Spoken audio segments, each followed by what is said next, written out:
And this was a long, passionate kiss that we have. And my mother didn't catch us until it was too late. And it was like a movie. It was like a fairy tale. You know what I mean? Because I say that because if you look at like the Disney movies, right? The kiss usually breaks the curse. In my case, it created a curse. And it was too late. My mother came into the room too late. And since that day, things changed in my life. It was a trajectory that changed. It caused me to go in a different route. And looking back then, I know now that was a generational curse that got initiated. It was bound to happen. It was bound to happen. What's going on, everybody? Mezariah here, and I'm back with another video. Today's video is going to be a little lengthy, and I want to get into the timeline of my Destiny Swap. This video can help you understand how you started, what took place in your life, how you can connect the dots in your own life. And this is a bit of a testimony to show you guys how you can get out of what we call Destiny Swap, how you can get out of the sin that you're in, probably how you can put the pieces together.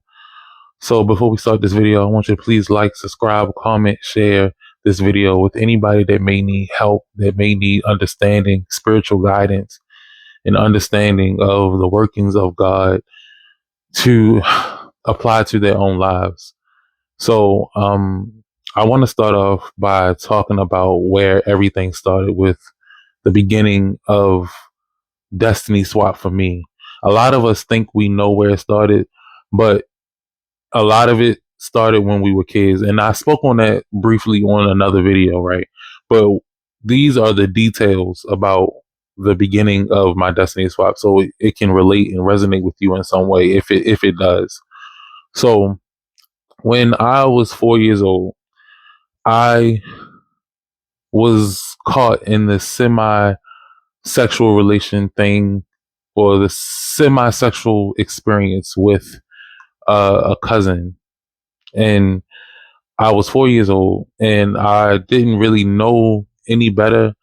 Back in the 90s, you don't have too much of a understanding of what kids be doing behind adults' backs, or what they're trying to understand when it comes to something as simply as kissing or looking at each other's private parts.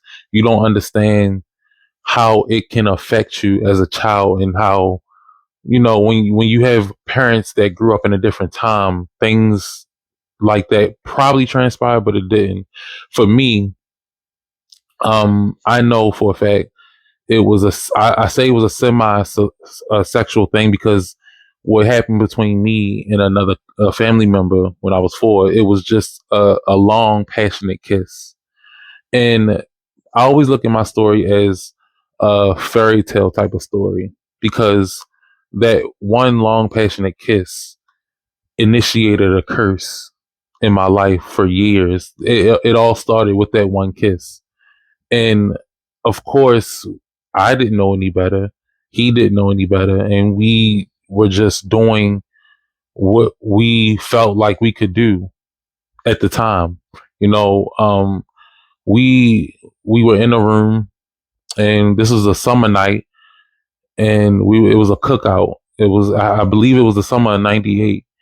And, one thing led to another, and we were in our rooms, in my bedroom, actually, and we were caught passionately kissing. And we were kissing for a long time, up until the point of my mother. So my mother caught us in the room, and, that was the beginning of that curse. That was the initiation that started the swap. And it was like a precursor to the main swap, and how everything started to take place years and years later. And I was 4 and he was 6 years old. And this was a fateful summer night in the summer of '98, I believe. And of course, we didn't know any better. We had the doors open, the lights was on. Nobody knew what we were really doing. To some extent, I felt like I knew what I was doing, but of course I didn't know to the extent, because I was like in my head, what am I in trouble for? What happened? What was I doing? You know what I mean? I didn't know too much. And this was a long, passionate kiss that we have. And my mother didn't catch us until it was too late. And it was like a movie. It was like a fairy tale. You know what I mean? Because I say that because if you look at like the Disney movies, right? The kiss usually breaks the curse. In my case, it created a curse. And it was too late. My mother came into the room too late. And since that day, things changed in my life. It was a trajectory that changed. It caused me to go in a different route. And looking back then, I know now that was a generational curse that got initiated. It was bound to happen. It was bound to happen. And not only that we were a part of the same bloodline. You see what I'm saying? So we were just kids, and it just happened.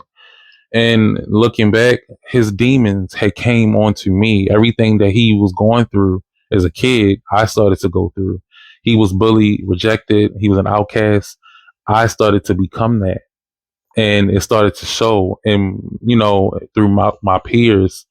And I had to go that because I had a disorder called selective mutism, and that bullying and rejection caused me to break out of my shell in a sense. I had to break free from the the fear, So looking back, it happened for a reason. And you know, it changed so much in my life. So since that day, you know, days later, weeks later, probably I started to realize and that I was attracted to the same sex. I started to get aroused. Probably, I can't really remember the exact days. I was 4 years old, but I still remember this moment vividly. But I remember after that event, I started to be attracted to men, gazing at men sometimes, at other boys, during school. And I'm like, this feels natural. And of course, because I'm in my 4-year-old brain, I'm not connecting that to what happened and to what happened. I'm not looking at that spiritually, because when you are attracted to the same sex, it feels so natural. And I don't think people understand how natural it feels. And that's why people try to cape for the sin of, you know, homosexuality. And I get it, because if it feels really natural, the way your body reacts while you look at a woman, it reacts the same way when you look at a man, and it can be unbearable sometimes. So because of that one passionate kiss, it awoken something in my body, and that I couldn't control. So while I was probably, I'd say, starting in middle school, my body started to feel different. And I mean, it had already felt different, but really in middle school, that's when you start to hit puberty, and your body reacts a lot more strongly to things. And, you start touching yourself, you start feeling yourself. It changed slowly. It progressed slowly, as opposed to someone that was sexually abused a lot more greater than I was. I wasn't really abused, but as opposed to someone that was abused by an adult, let's say, they would have felt what I felt at a younger age, as opposed to me being in middle school. So it progressed slowly, but it was still something in me that was awakened. And, you know, during those times, I received his demons, his everything, his trauma, and I started to experience that during elementary, during middle school, and everything played a factor into this destiny swap, right? And that was around the time in middle school I met the main destiny swapper, that I realized it was a destiny swapper years and years later. And it was almost like we was destined to meet. You know what I mean? Because the person that I had that experience with when I was younger has a similar name to the main Destiny Swapper, which plays a part in everything. And you don't see all of that. You don't see the dots connecting when you are going through it. you're just going through it and don't understand why. You're trying to figure out why you're going through it. And all of these things that were leading up, the sexual sin got greater and greater and greater. So I went from kissing, passionately kissing, to being attracted to men, and then looking at pornography at the age of like 10. And you see how the sexual sin just increases it and increases because we're not doing anything about it. We don't know the specifics of deliverance and praying and fasting. I was a kid. My mother didn't know about these things. When she found out, when she saw me, she was just shocked. She was so shocked because, my mother is a boomer, and that generation didn't understand stuff like that. And of course, that's not her fault at all.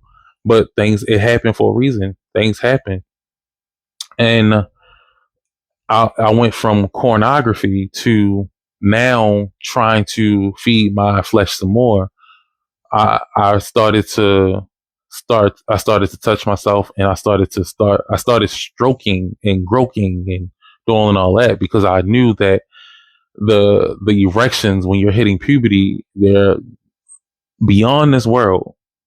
They are beyond this world. We got to be real. This is an open channel. We're being real. When you are a kid and you don't know anything about that, you don't know what to do with that. You don't know how to, you know what I mean? When you are feeling that feeling as a kid, as a boy that's growing into a man, a young man, you don't know what to do with that. And it changes you. And now you're trying to relieve yourself. And then it got to the point when I realized I can relieve myself. And all of this plays a part because around that time in middle school, when I started to relieve myself, it manifested because I, I had already been bullied and I was rejected, and I was I was an outcast. And when you are talking about self love, masturbation is a form of self love. I looked at it, well, spiritually looking back, I looked at it as if they can't love me, I can love myself. Because even in that moment, I didn't realize that's what I was doing. I was trying to love myself because nobody could love me. Nobody loved me. I felt like nobody loved me. My peers didn't love me. I knew my family. I had my family. I'm not going to act like I had the worst family. I had a, a, a connection with my family, but I was being so pushed to the side as a kid that I felt like nobody really loved me and nobody liked me because I was different. And, you have these perceptions of what you may think people are thinking about you because you feel like you have a secret inside of you. You feel like people are looking at you and they know everything and they feel everything, they see everything, and they're just waiting to expose you. That's how it felt. That's exactly how it felt. And by the time I got to that point of relieving myself through masturbation, that's when another covenant took place in my life. That's when another curse took a hold of me. And that was right around the time that I met the main Destiny Swapper. And, coincidentally, not coincidentally at all, that was when our house got infested with roaches. You see what I'm saying? And sexual sin opens portals for poverty. It opens portals for everything, for witches to come and attack you. It makes it so easy for the enemy to come and attack you. And our house was infested with roaches and mice for so long. And it was a ride, but of course I didn't put the dots together. And looking back, the person was in poverty. The main swapper was in poverty, and we were both preteens. And his poverty, because we were in connection, because we had this relationship that lasted for years. I didn't know how much of a part that he played in that moment of me, me being in middle school. I didn't know how important he was to my life looking back because we weren't best friends. in middle school. So it didn't seem like, even looking back, it didn't seem like he had anything to do with it until you start to connect everything. So his poverty seeped into my life even then, because he was a person that was impoverished. And, there's nothing to joke about or to laugh about or anything. It was just, that was the facts. And that was how things started to, crumble in my life, even as a pre-teenager. And, it still molded me to become a better person in a way, because it was like more affliction. It was hard to go through, just to have roaches crawling on you every night. And that's the thing. We weren't even poor, like lower class people. We were lower middle class folks with an infested house of roaches. It was really hard to deal with for me. It was annoying. I hated it, but um, it progressed. It progressed, and by the time the sexual sin hit its peak, and then here we go. We're still not doing anything about the sexual sin, right? Until I was 17. Not even until I was 17. So when I was 17, it hit another peak of sexual sin. So we went from kissing to being attracted to watching pornography to stroking the gokin. And now we are ready for round, what, 5? We are ready to elevate in sexual sin some more, because my flesh needs to be fed. And this is around the time that I reunite with the Destiny Swapper. I reunite with him in my senior year of high school. In my senior year of high school, I reunite with the Destiny Swapper. And of course, I'm not thinking nothing of it. This is a familiar person that I know. This is a person that I want to be cool with, because I see that he's in the same lifestyle that I have been wanting to walk confidently in. And this is somebody that I can confide in, because here I am holding this big secret, and I don't know who to talk to. I don't know how to be free. And, this is somebody that I didn't think would be in the same lifestyle as me. And then I was just kind of happy that this is somebody familiar, and this is somebody that I knew, and this is somebody that I could, connect with because of similarities. So, we reunite through Facebook, and this is when I'm still believing in God, and I'm telling God, I can't ever have sex with another man. I could never do it, because I know that's something that you would never want for me to do. I could never do it. And because the sexual sin had never stopped of me masturbating, because at that point I was doing it every day. It increased. And I had leveled up in a like a demonic ranking. So God kept that door open. He kept that portal open, and He allowed me to be afflicted more. And He let me have uh He let me enjoy my flesh, because that's what I wanted. He let me do it. He didn't enjoy me falling into that sin, but He allowed me to do it because we had free will.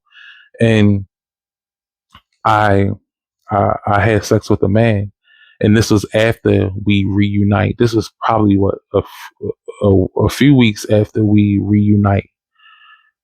I have sex with a man that wanted him, that he gave to me, that he introduced me to, and told me, hey, you can do with whatever you want with him, because he doesn't want him.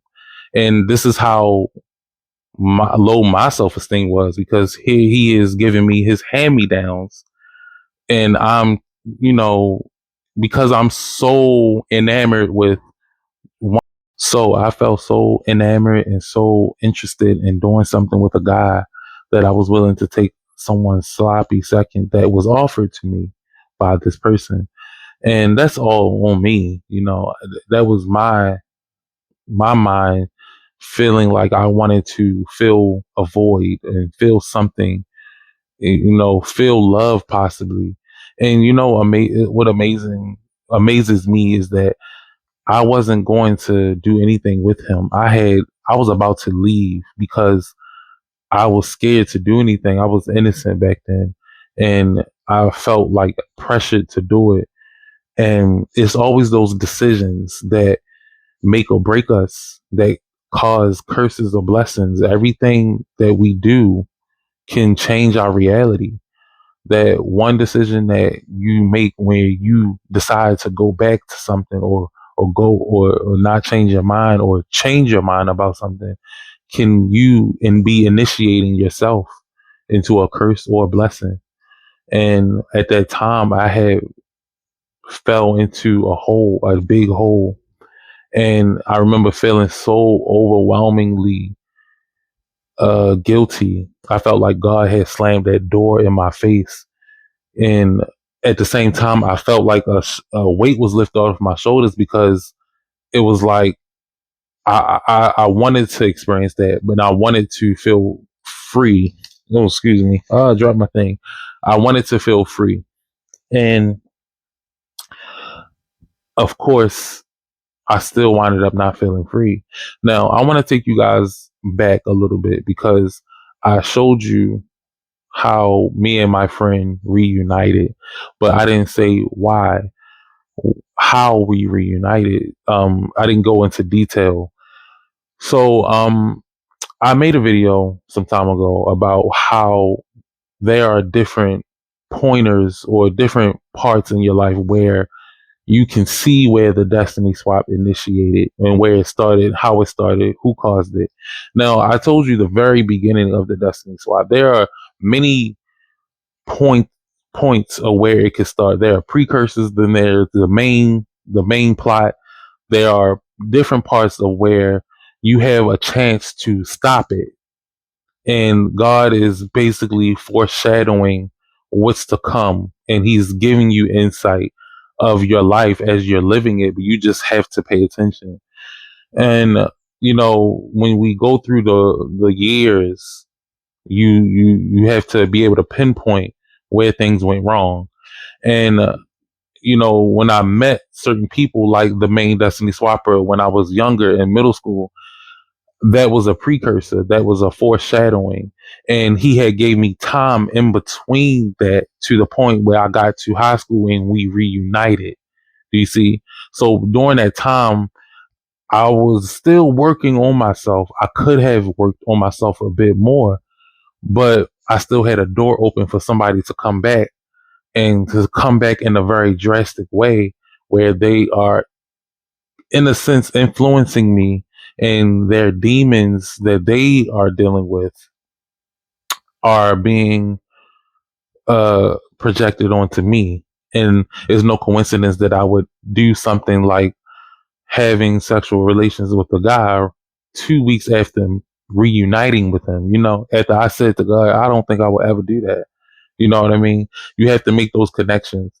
So before we reunited, me, what was that? Before we reunited, me and my mother were at odds with each other. We had become so distant from each other. I have become more distant from her because I was kind of in my teenage years, and I was just, I'm not going to say that I was the victim of every little thing, but I had become just exhausted with dealing with the warfare from my mother. And she probably doesn't understand what she did, but that's not it's not for her to understand if she doesn't understand. If she doesn't, if she does, she does. If she don't, she don't. But I know for a fact that I I created a distance between my mother, and I was searching for love through friends more so, because I couldn't deal with her brokenness. I couldn't deal with it. And I wanted to find someone that could control their emotions, that can contain their emotions, that could understand how to navigate through life without being so burdensome on others and projecting on others and manipulative and doing all these things. But of course, like I said in my video, when I made that video of like, there are different points in your life that you can see where things went wrong and what opened the door. There are so many factors that play a part. And my mother was one of those people that played a part in how, that destiny swap took place. And when you have a wounded mother, they open doors in your life that you can't just close up. You become bitter. You become very angry with them. You become so annoyed. And it doesn't take away the love that I had from my mother, but this is what took place. And, I'm not going to get into all of her business, but just know that she was broken and she kept bleeding on everybody else, bleeding and bleeding and bleeding on everybody else. And I couldn't deal with it. So what did I do? I spiritually clocked out. I left her spiritually and I ran into my old friend. Do you see how that can exhaust you? That warfare can exhaust you to the point where you give up, you feel hopeless, you feel fearful, and you run into people that you are familiar with, and you become, you know, familiar with them in a way that is pleasing to you. You find some type of comfort, and they bring some type of peace to you in a way just because of how familiar they are, because you know them, you trust them, you knew them since middle school, and you knew them for however many years. And that gateway of that relationship between me and my mother, it created a wedge, and it left room for that person to come in. And no matter who initiates that relationship, that narcissistic person always chooses, he decides, she decides if they want a relationship with you, no matter how it starts off. And that's what happened. I ran from my mother, and I started chasing other people, started chasing validation and love from people out in the world, because I felt like I didn't get that from my mother in a way, even though it was more so she was smothering, and she was fearful, and she was projecting, she was manipulative, she was a lot of different things. Even though I received an amount of love from my mother, and I don't want to just tarnish her name as if she didn't do anything for me, but it was just a victim mindset, and everybody else was the problem but her, and that was a burden on me. And because of her brokenness, she treated people a certain way, she treated me a certain way, she treated a lot of people a certain way because of how she felt in her own trauma that she never confronted.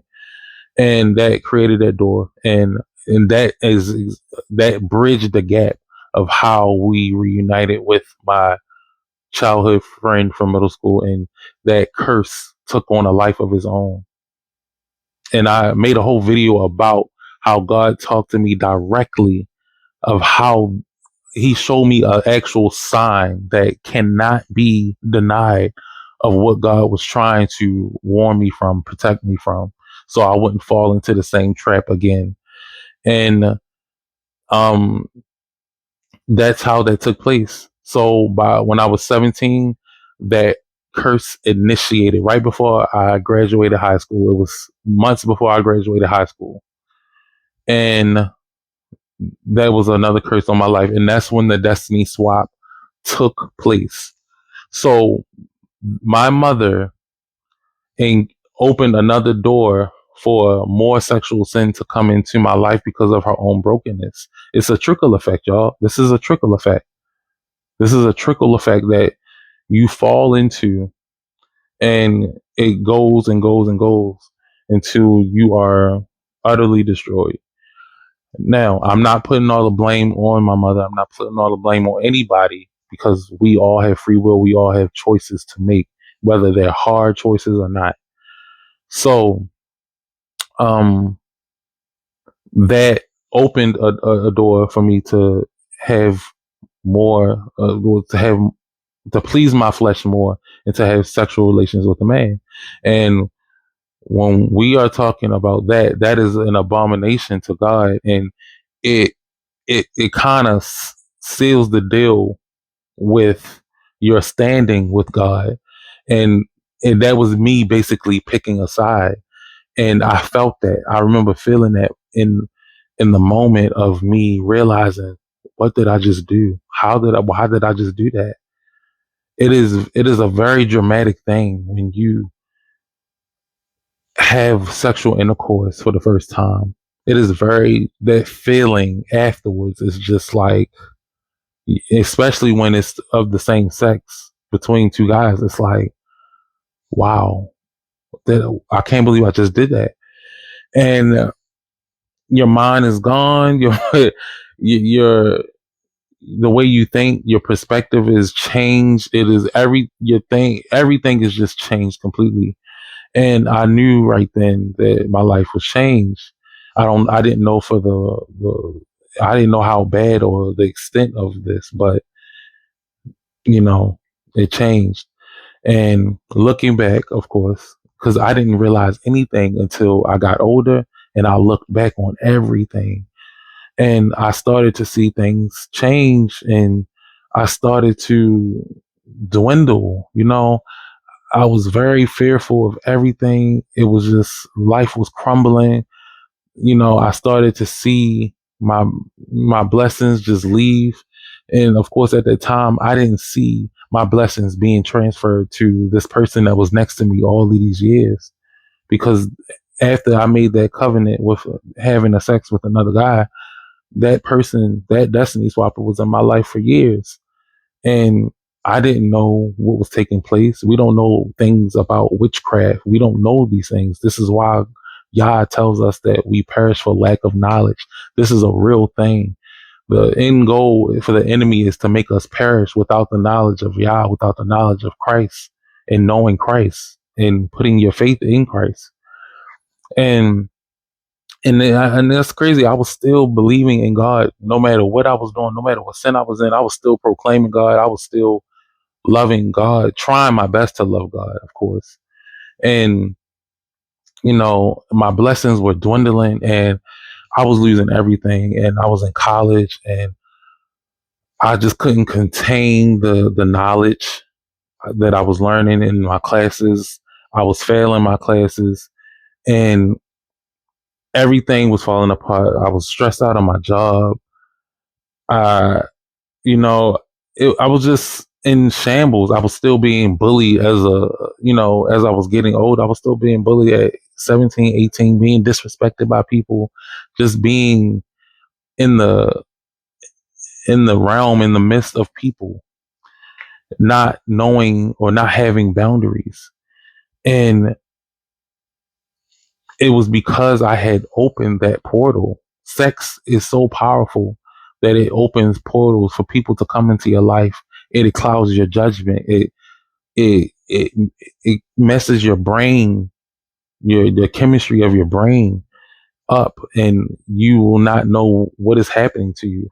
So as I started to lose things, I just became more confident in a way, because it was so much affliction that you don't you have to, looking back, you have to go through that affliction to be confident in your walk with Christ. And I had started to realize, like, hmm, you know, these things are happening for a reason. I clearly I have to go through these things to understand life, and to understand what purpose I am here for. And I didn't realize that until like really 2016, when things started to fall apart for me in another way. And um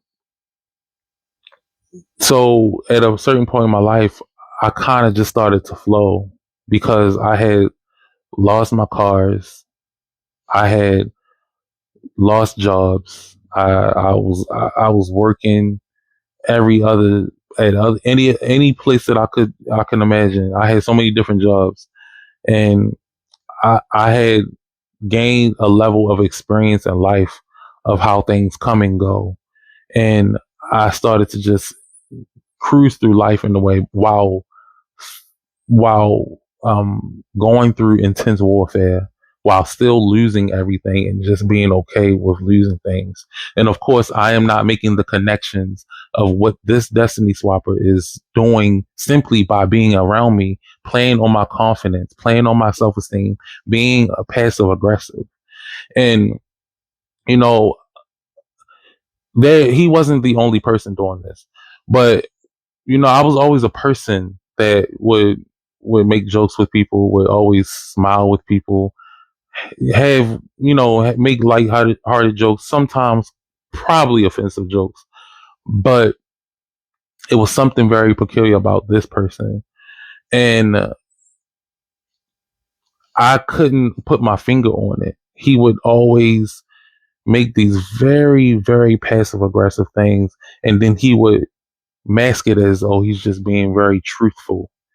And I couldn't catch on to what was happening because it's manipulative, because you have a person being passive and playing on your confidence, and it's so subtle that you can't speak on it because it's going to make you look sensitive. And you can speak on it if you want, but you have to be okay with being looked at as sensitive. And I wasn't okay with being looked at as sensitive because, you know, when you speak on too much of everything, you leave room for the enemy to use things against you, and it really, like, it backfires on you in a way. So, years and years of him doing this, it was he was taking stabs at my confidence. It was keeping me from doing basic things. I wasn't vigilant. I wasn't able to see things clearly, doing little sneaky things behind my back. It was very weird, but I never caught on to it. I never caught on to it because the power of sin is so strong when you do not have a relationship with Christ, when you don't have a relationship with God. The enemy will have open ground to do whatever he wants to you. He will have that door open to your life, and it will be a party for him and his angels and his demonic angels to do whatever they want. His minions, his demons, his legion of demons. And it went on and on for years. And the Destiny Swap can be such a burdensome thing because you don't know about it until you engulf yourself in the knowledge of what the enemy can do. You don't know about the power of witchcraft because you probably never seen it actually work in front of you. You don't know how it really plays a part until you truly are consistent with gaining knowledge of it. And that's the scary part. That is the very terrifying part of Destiny Swap, because here you have someone actively stealing your life, taking what is yours. Even they don't even know the capacity of what they're doing, and they are receiving things that belong to you because of the sin that you are in. They may be in sin, but they are not one of God's. They are not a child of God, so they are prospering because God is allowing them to prosper. Because remember, Satan is the ruler of this world, so the kids that of the ruler of this world, if Satan is the ruler of this world and he has children on this earth, so a lot of them are going to prosper. And that's why this earth is temporary, because they temporarily prosper. This is their kingdom. So a lot of us look at the wicked, right? And we ask, well, why are they prospering? Why are they prospering? Because this world is temporary. They are getting whatever they want on this earth for however long, and that's it. And that's what they get in their kingdom, a temporary kingdom. We have an eternal kingdom, and that's the way you find comfort in when you realize you were in a destiny swap. And now, going back to the things that he was doing, a lot of the people that were in our lives that were destiny swappers, they were doing a lot of weird things because of our own sin. We had opened realms up to for people to come into our life and do these things through the sin. Through the sin. That's simply all it was. And they had legal rights. They had legal rights. So a lot of us still don't even know what the capacity of what they were really doing. God didn't even reveal every single thing that they were doing. For myself, I had to have uh, dreams, spiritual experiences just to see. And I was saved by the grace of God. I had to have dreams for me to put two and two together because I had gotten to a point of separation, detachment, boundaries from certain people. When I spoke on my 4-month sabbatical, I went on that sabbatical and I disciplined myself so much to do that because I needed to find who I was. And here's the thing, we have to get more comfortable in getting lost to find ourselves. We have to get so much more comfortable in intentionally getting lost and being okay with being lost to find ourselves. That's one of the only ways that you're going to find yourself, because when you are lost, you are in a vulnerable state and you have no choice but to call on Yah, call on God for your saving, because it's almost like you being stranded in the middle of nowhere with no gas. And it's like, who's going to save me? And then God will speak to you when you cry out to him, and he'll tell you to travel 1 mile up the street, and there's a gas station right there. And then now you have someone to help you at a gas station. You see what I'm saying? These are instructions that God gives you, and this is the communication he wants between you and him, so he can finally talk to you, because he created a world of laws that even he follows. He created it for us so we can be in structure. He created this world to be structured so we can move in a way that is fitting to his liking, because he has to have structure. He created this world with structure. So when I started to make connections of how everything is connected, so this person from my childhood, my family member, my cousin, that I had this semi-sexual relationship with, right? He was a very traumatized person, and he was very hurt as a kid.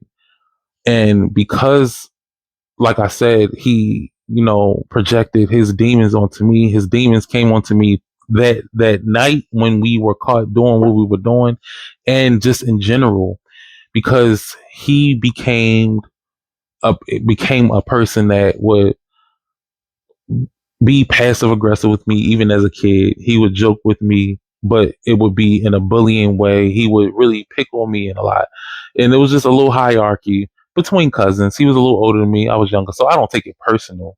But I'm making a point here, right? I have a person that is, my cousin, my family member, and his name is specifically, connected to another person in my life that I meet later on in middle school, and their names are similar in a way, and they have similar attributes, and I'm not paying attention to any of that. And when you look back on stuff like this, you start to connect the dots, and you start to see how intentional God is, how these familiar spirits are familiar in a way to you and spiritually in the spirit realm, but then they manifest very similar in the physical, even down to the name. And I feel like he does things like that when he's very intentional. He wants to get his point across for a reason.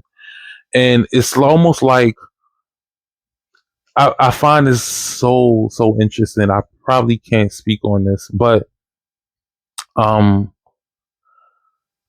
my cousin, when I reunited with the main Destiny Swapper that year in 2011, that was the last time I heard from my cousin in 2011. And I haven't seen him since. And this was on Facebook. I haven't heard of him since. It was like he disappeared. So, what am I saying, right? That person that I had that relation, that experience with when I was about 4 years old, that cousin, he played such a huge part of my life that changed the trajectory of my life. And when the curse one had become solidified in my life at the age of 17 when I had sex with that guy, it was around the time the person, the main Destiny Swapper, came into my life and kind of like sealed the deal in a way. And that was the very last time that I saw my cousin. That is not a coincidence. Ladies and gentlemen, that's not a coincidence. This is all to show you guys the steps, the patterns, how all of these different factors play a part in your own life. So I hope you guys understand what I'm saying. You have two similar people, and then it was almost like my cousin passed the torch to this main Destiny Swapper. Now, guys, I love my cousin. And this is a cousin that has been missing for a while now, and I don't know where he is.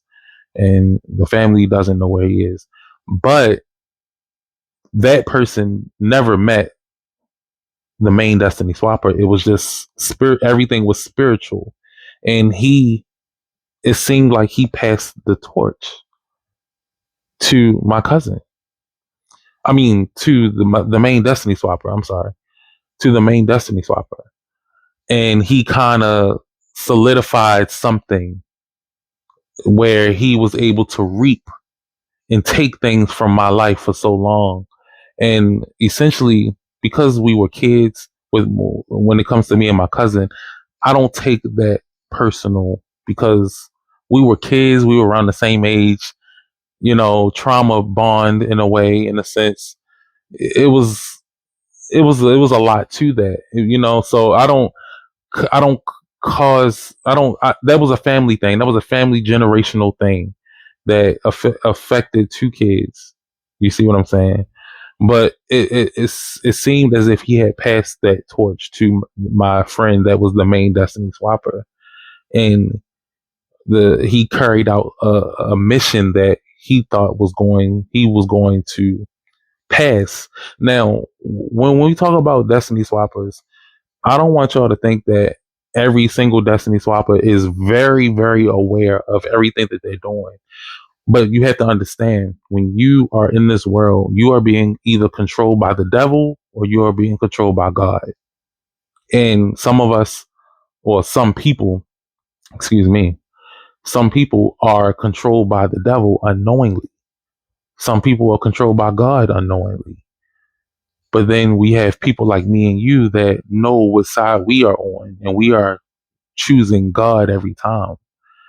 And when you are being controlled by the devil and you don't know anything about spirituality and spiritual things, you are going to be used by the devil. The devil is going to use your own ignorance against you to control you.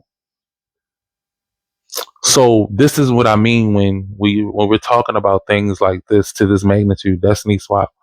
It goes so deep, and the person that is acting out this evil mission probably doesn't even know that they are on a mission. They are blind to their evil. Some of them are not. Some of them are very intentional, and they know what they are doing and they don't care. So, um, when you are going through these things and when you finally wake up, there is a level of maturity that you have, that you have been molded in. You have gone through enough warfare to get through this warfare and to understand that, at least to some degree, we know that the devil is behind these things, right? Because God gets us to a certain point of our life where we realize, okay, the enemy is a part of these things, but we still don't know how deep it really goes and how the enemy can play with our lives because of our lack of knowledge. And you get to that point, and then you realize the people that you've known for so long, they don't really love you. They were in your life because of what they could get, because of what they saw in you and what they wanted from you, what they wanted to extract from you. And they were extracting. And I've spoken on these things so many times. I don't want to be a dead horse, but I think it's important to know the things of the origin of these things that we call destiny swap. And there are so many, like I said, there are so many like points in time where they start, so many precursors, all of this foreshadowing. Yeah, the first half of your life, of probably like from the time you are born to the age of 12, can be those whole 12 years can be foreshadowing for something greater on the other side. And I mean that greater in a bad way. So everything is connected, y'all. Everything is spiritual. Everything plays a part. Everything happens together for those who love God and are called according to his purpose. It depends on how you look at everything that you're going through. It's according to your perception. And these things continuously happen to people all over the world. It's a story that is interconnected with so many different things that play a part in your life. And destiny swapping is like the main thing here. Destiny swapping is a very high form of warfare. If you survive destiny swap, you can survive anything because you have a level of understanding of the evil. And destiny swap is so evil because you are taking someone's. You can take someone's free will in destiny swap, or you are playing in someone's free will, or you are causing someone to not wake up, to not be aligned with their God-given purpose. So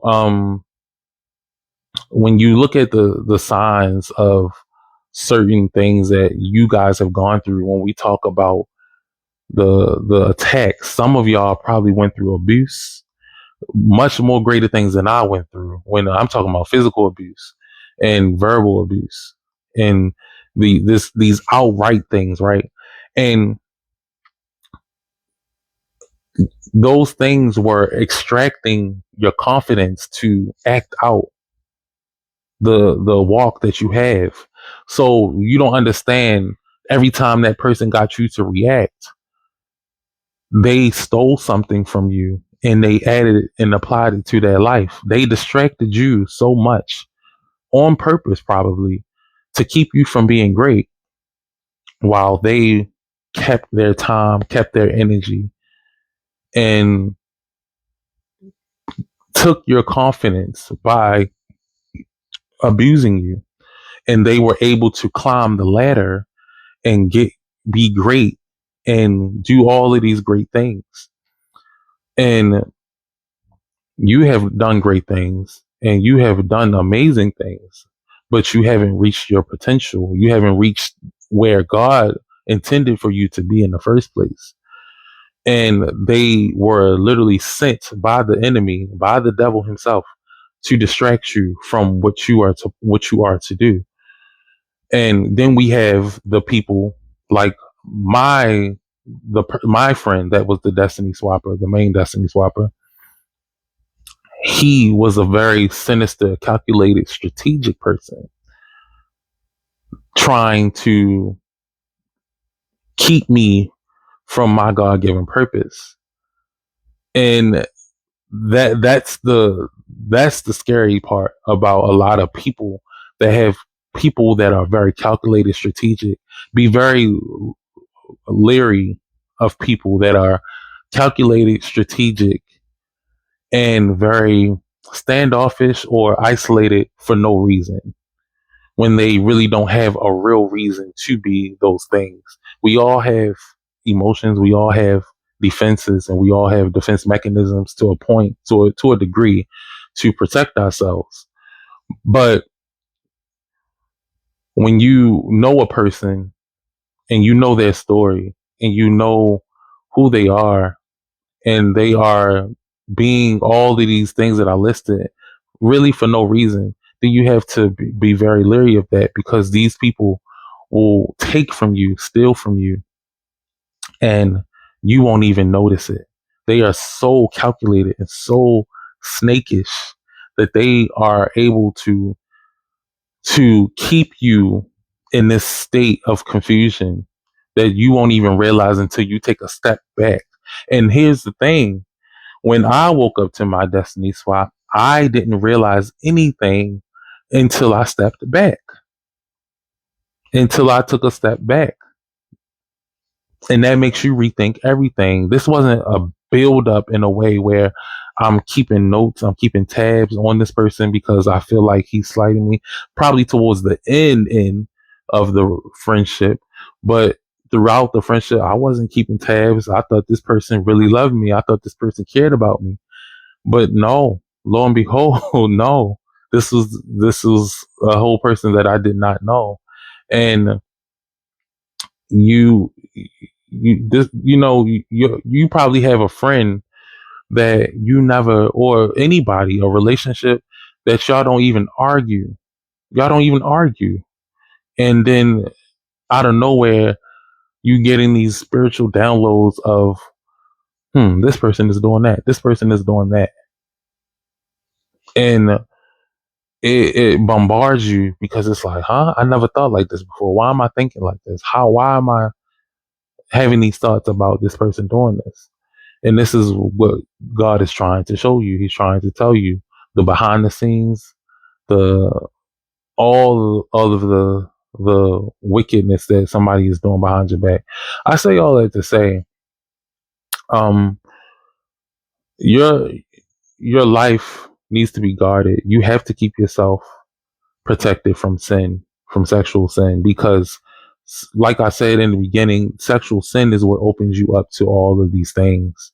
It opens you up to every wicked thing. Sex in itself is ritualistic, like I stated in one of my videos. It is very ritualistic, and you will see yourself amongst people that you're not supposed to be around. I was never supposed to be around most people in my life.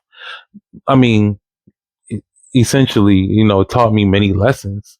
But if we want to be real, a lot of things aren't supposed to take place. You know, they're not supposed to take place. I wasn't supposed to have to learn so many lessons of loving who I was, because essentially I had to learn how to love myself, because I didn't love myself. And that was and oh man, I love that, because that initiation of that first time of me having sex, that was the foundation. That was the foundation of not loving myself. That's why I did it. I didn't love myself. So be careful what you do, on what foundation you do, on what foundation you do it, because the foundation always matters. The foundation of what you do matters more than you know. The foundation of low self esteem and not loving yourself will play a huge part in your life. If you do things on that foundation, it will change your life. It will change your trajectory. You will have to learn a lot of lessons. And, I even looking back, I kept running into people that people running into people that didn't respect me because of that one covenant of sex. That was the catalyst for me to be in the midst of people that didn't respect me, that didn't love me the way that I thought they did. And I fooled myself. I manipulated myself because that person that I had sex with didn't love me. He used me, and the person that gave him to me, well, used me eventually, essentially for my virtues, for my peace, for my light, the light of Christ in me. Please, I know I'm talking to somebody in here. I'm talking to somebody, and I'm trying to help you guys understand how so many different things play a part in Destiny Swap. It's generational. It's the relationships that you have with your mother. It's the love. It's the self worth. It's so many things that play a part, and God gives us so many chances to fix it. You know, He gives us time frames to fix it. And oh man, I want to talk about the 13-year curses, right?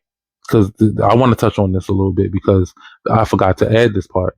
This is very important because I made a revelation a couple years ago on my TikTok when I talked about 13-year curse, and I started to realize a pattern. Like I kept seeing how so many different people were being afflicted with 13-year curses. They would be in a 13-year curse and be delivered out of that 13-year curse, and they will go on to live their life and be free, right? So I was in a 13-year curse, two 13-year curses. I think almost probably three 13-year curses. It was three. It was three 13-year curses. So from the age of 4, when that took place with my cousin, I from 4 to 17, that's 13 years. And really what that 13-year curse is you being bounded to sin, the sin that you are in. And that's really connected to the story of Joseph. Anybody knows Joseph was thrown in the pit by his brothers, and he was enslaved for 13 years. He was under oppression for 13 years. And he went on to be the second in command to Pharaoh, and he lived a great life and prosperous life. And four from 4 to 17, that was a sin of me being stuck in sin of sexual immorality from a child, from a kid to a teenager. And of course I did not know. I was not aware of what that was. And for some reason, I feel like the Holy Spirit told me this. I do. It was almost like I can only be in three 13-year cycles. And I feel like he would have, if I didn't understand and I didn't get myself out of those cycles, I would have forfeited my destiny. For some reason, it was the number three. For it was just three cycles, and if I don't get it right, then he's going to do away with me. So from 4 to 17, I suffered that curse. But then we have when I was 12, right?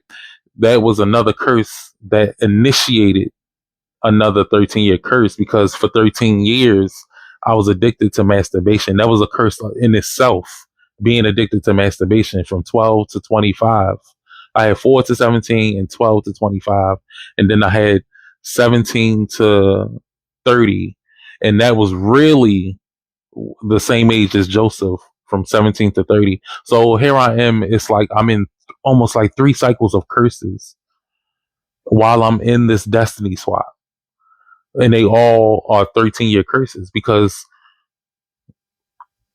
from 4 to 17 it escalated in a way that turned into a whole nother, you know, form of sexual immorality.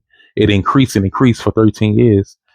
And from 12 to 25, that was another curse on itself because I was addicted to masturbation, and I didn't get free until I was 25. So I'm seeing the pattern of me being free of these things after 13 years, after being afflicted. And even from 17 to 30, I felt on the 13th anniversary of me having sex with a guy at 17, it was an unclean spirit that tried to initiate me back into that covenant. And that was a year and almost 2 years ago. The enemy was trying to keep me back and cause me to be a slave to that sin again. And I knew, because I was so aware of spiritual things and spirituality, I blocked it, and I kept myself from entering another 13-year cycle of curses. Do you follow me? I hope you follow me. I know that was a lot. It was probably confusing. I hope it wasn't, Father. Hope it wasn't. Holy Spirit, please let your Holy Spirit be on this video for the viewers and the audience to understand what I'm saying. So guys, it's so many things. I can probably make a second part to this, but I wanted you guys to see the timeline of what Destiny Swap looks like and how you can connect it back to your life, because this will help you. This will help your soul. This will be very beneficial to you, so you can connect the dots, so you can evade curses from you, so you can evade falling back into that same cycle. Because when that year, that anniversary of that curse was initiated, best believe the enemy will come for you. He will come because he has a time frame of how long he's allowed to afflict people. He has a time frame of what he is allowed to do. So you have to remember, like, and that's another thing. Anniversaries are very important. God showed that to me 5 years ago, and he revealed to me how much anniversaries play a huge part in our lives, and we should pay attention to the times around those anniversaries and what transpired at certain points, especially over a 9-year period, over a 13-year period. Those are important to take note of, to remember when those dates come up, to not fall into the same habits, because the enemy will come back around and try to put you in that same stronghold, and he will keep you in bondage. You don't want to be in bondage. So guys, I hope this edified you. I hope this helped you with all that you need to know. Go back to God about this. Really pray on it. Understand when you comment, if you comment, hopefully you guys comment, please understand what I'm saying. Try your best to comprehend everything that I'm saying. I hope that I didn't bore you with what I'm saying. I hope this story interested you enough for you to interact, because we need more of these conversations. We need more transparency. So I'm out, and I'll be back with another video. That's it. That's all, guys. And I love you.